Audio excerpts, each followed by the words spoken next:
Hello everybody, it's Dr. Watkins and I promised to help you with your speech outline. So I thought making a video tutorial would be helpful to you. And since we are using the APA format in this course, I thought I would include some tutorial on that. So you should have a lot of takeaway not only for this course but for other courses where you may be using the APA format. Alright. What I'm going to do, and I've already brought up my Word document. On my particular computer, I have Microsoft Word 2010. If you have a slightly different version, that is perfectly fine. You may have to make a slight adjustment here or there, but all the basics are the same. What I'm going to do now is come up at the top and I'm going to double click so that the header pop-up will engage. So you can already see header there. Now the design tab should be open. If not, make sure your design tab is open. I'm going to go ahead and take care of some important business so I won't forget. Notice it has different first page. I'm going to click so that it will check off different first page and make sure that that is already in place, because that's going to set you up for what you need to do for the second page. You'll see why that makes sense in just a moment. What I'm going to do now is go ahead and key in the word running and then the word head. Now make sure that the word head is lowercase, and you'll notice I tried to move over so you could see I have a colon there. Then I need to put on caps lock because the title of my speech is going to be in all caps. So Rose Smith, a true flower is the name of my speech. Now, so I won't forget, let me go ahead and highlight. I'm taking advantage of the little pop-up. If you don't have that, go back to Home tab and you can do it from above. I'm going to be sure that I go to Times New Roman and make sure that it's a 12. Okay, looks good. Now, I'm going to go ahead and tab over, and that's going to be so I can take care of the page number issue. So I'll go to Insert, go to Page Number, and go to Current Position. Now I'm going to go to Plain Number and see that took care of the page number issue. Double click out. Now I need to be sure that I am in the double space mode, so I'm going to go back to Home, come up here just above the word Paragraph, and you'll notice I'm not in the double space mode, so go down to 2.0 and you're in good shape. I'm going to hit enter 4 times, 1, 2, 3, 4, and then I'm going to center so that I can set up the title of my page again. And that's the title of the speech, of course.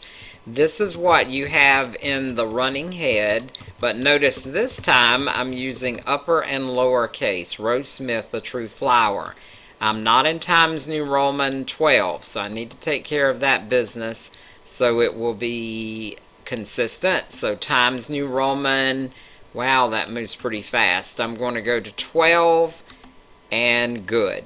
Now today I am John Smith. How about that? So John Smith, hit enter again, put in the name of your university, and we write out the word Saint for St. Leo University. Okay, that has taken care of my first page. Now I'm going to go ahead and advance to the second page, and you'll notice that I am there.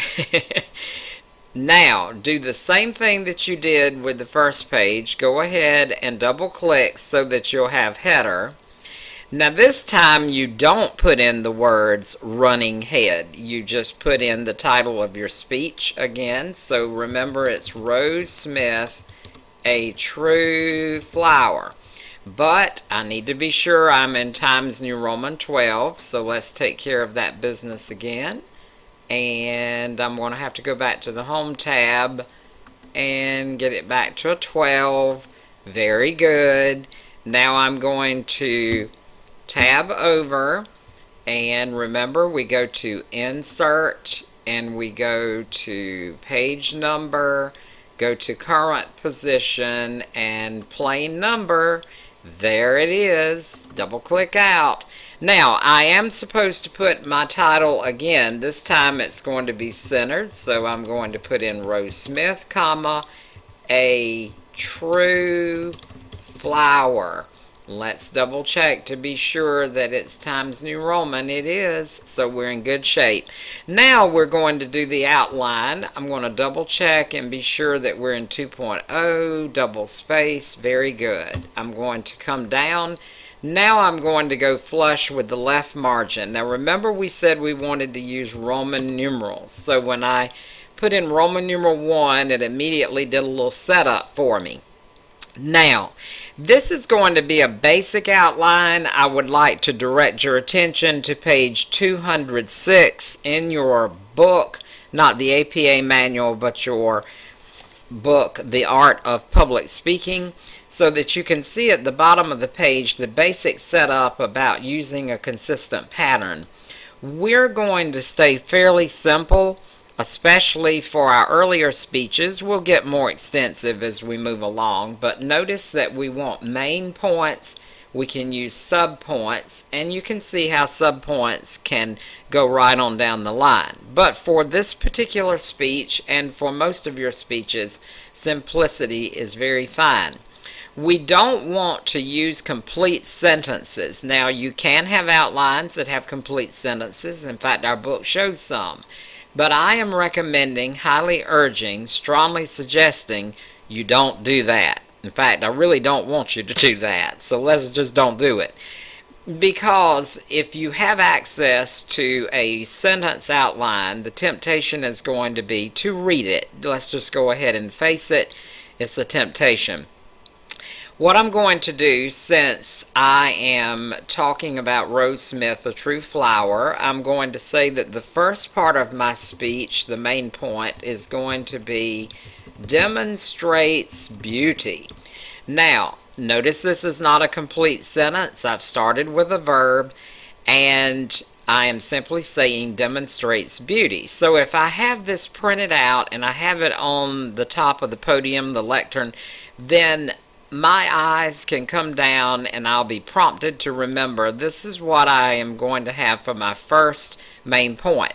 Now, I'm not requiring that you put introduction on here, but remember, you already should have had the introduction. You have to engage the audience's attention.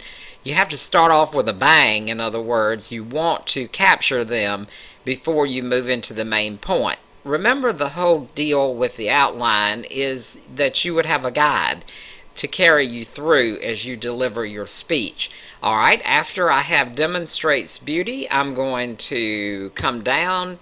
Now, I don't want another Roman numeral 2 at this point, so I'm going to hit tab, and immediately it puts me with the letter A. Now, I am not going to sweat bullets over this. You'll notice in the book it has a capital A, and for our purposes, I am perfectly fine with this. Technically, with a formal outline, you would only have the lowercase a and the lowercase b for what we call a sub point. How about that? But we won't sweat it. If you happen to want to go ahead and put in a capital A, that is perfectly fine. But let's go ahead and put in opens her heart. How about that? Now, if I hit enter again, notice it's going to give me a B, and I'm going to put in loves her family. Now, notice that I have started each line with a verb. And when I talk about keeping the points grammatically parallel, that's what I mean. If I had demonstrating beauty, then I would want to use INGs for my main points. So you want your points to be grammatically parallel. Now, for every point, you have to have an additional point. So in other words, you have to have 2 of everything. So I have a Roman numeral 1, and I have 2 sub points. Now I'm going to come down. I don't want another point in that case. It's going to be just a simple 2-point. You could have more, but you do want to strive for balance. Notice when I hit it again, we actually came in with the Roman numeral 2. Now I'm going to say the second part of my speech, in other words, my main point, is going to be lives truthfulness. Then I'm going to come down again. I don't want that, so just hit tab, and I'm going to say upholds integrity, and then come back down, and I'm going to say reaches others. So see, I am keeping the verbs consistent. These are not complete sentences, not supposed to be, and these points or subpoints are going to guide me along as I give my speech. And then I would come down. I don't want that, and I'm going to have a Roman numeral 3 right there. I'll just stop right here. I think you can see how this works itself out, and I believe you'll find this to be very helpful. Now remember, once you complete your document, you're going to need to place this document into the Dropbox. You need to be sure always that you have your outline submitted into the Dropbox before you come to class and give your speech. Or in the case of our online speeches, just be sure that it's already in the Dropbox after you make your information known concerning your YouTube.